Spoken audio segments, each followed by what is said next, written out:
bargaining chair. I'm here to tell you some facts about the financial situation here in Madera Unified. We're going to start with the reserves. Now the reserves are basically a savings account. In your personal banking, you have a savings. Well, that is what reserves are in a district budget.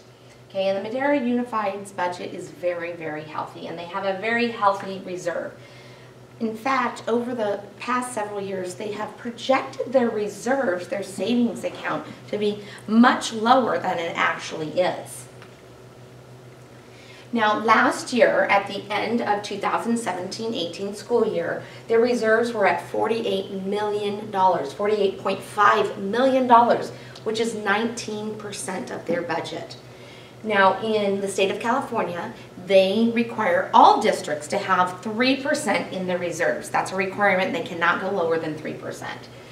Our Board of Trustees likes to have it right around 15, which is quite a bit higher than the state requires. They ended with 19. So what does that mean? Well, 1% raise for all MUTA members is just under $1 million. The cost of the 3% escalator in our insurance is approximately $600,000. I'm going to tell you it's a little lower than that, but we wanted to be very conservative. Now, all of these numbers we're showing you today are district office numbers. This comes from their reports that they turn into the state.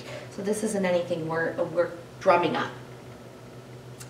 Okay, so let's go into their projections. Remember, their projections is they have a budget for the year, and then they say at the end of the year, this is how much we're going to have in our reserves. The reserves being their savings account.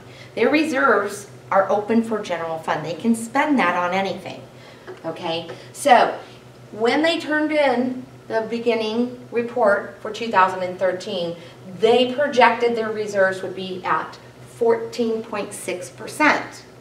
At the end of the year, their actual reserve was 22.8%. Now remember, these are their numbers that come straight from reports from the state as well.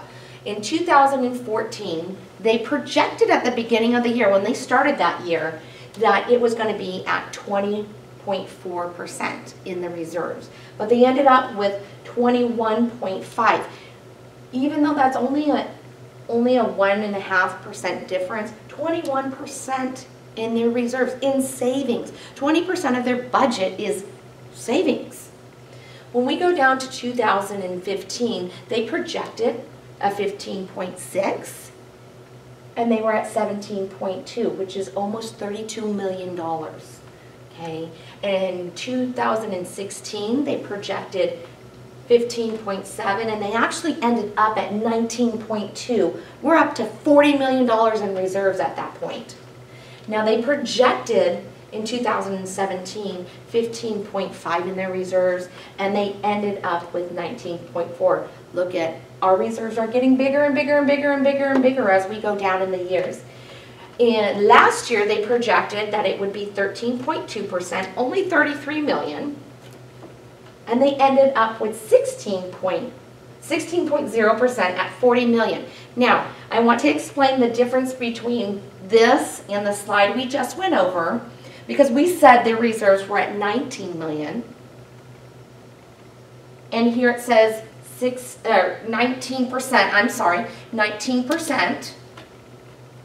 And here it says 16%. I want to explain that discrepancy. What the district did is they have $8 million in assignments.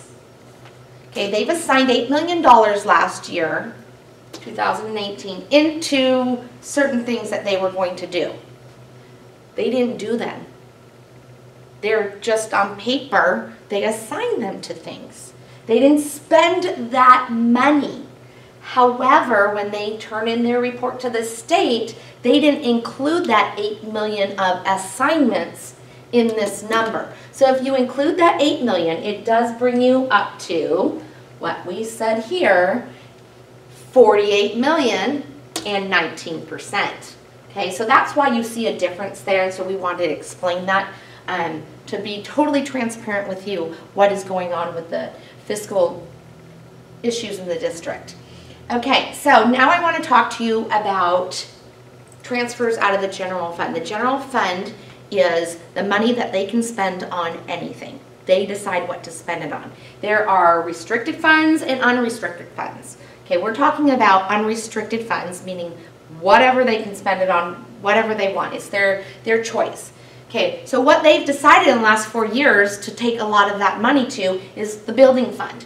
And they have taken $39 million into the building fund in the last 4 years. And they project another $12 million this year into the building fund. Now you all know that we passed Measure M, so we will also be paying a bond for our buildings as well.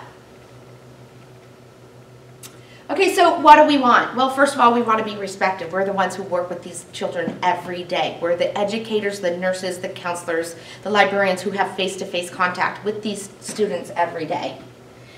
We have made concessions over the years. For those of you who have been here a while, like I have and Mr. Holder have, you know the concessions we've made. We had to get out our red several years ago. Before that, we made concessions of furlough days. When the district came and said, we're in a financial crisis, we gave up days. Lots of days over those 2.5 years. We gave up days, which meant we gave up money out of our pocket.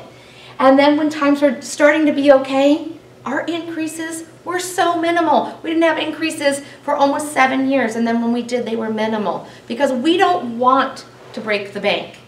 We want our district to be fiscally responsible, but what they're doing right now is not responsible. Okay, we gave up our insurance benefit of 90/10 to make it easier for the district to do their projections. Okay, we took a gamble that our insurance wouldn't go up more than 3% every year. That's a gamble that we took. We gave that to the district. You know what? The district is stable. It's totally financially stable at this time. And the district has the ability to pay for what we're asking. The sad part is the district is choosing to spend it somewhere else. We are not their priority. The teachers, the counselors, the nurses, and the librarians who work with our students every day here in Madera are not their priority. The district has decided that the health and welfare and financial stability of you is not their priority. You, the employee who works with those children every day. You know, and we believe that you should be respected and you should be the priority of this district because we are the boots on the ground, people who are educating the students of Madera. Thanks.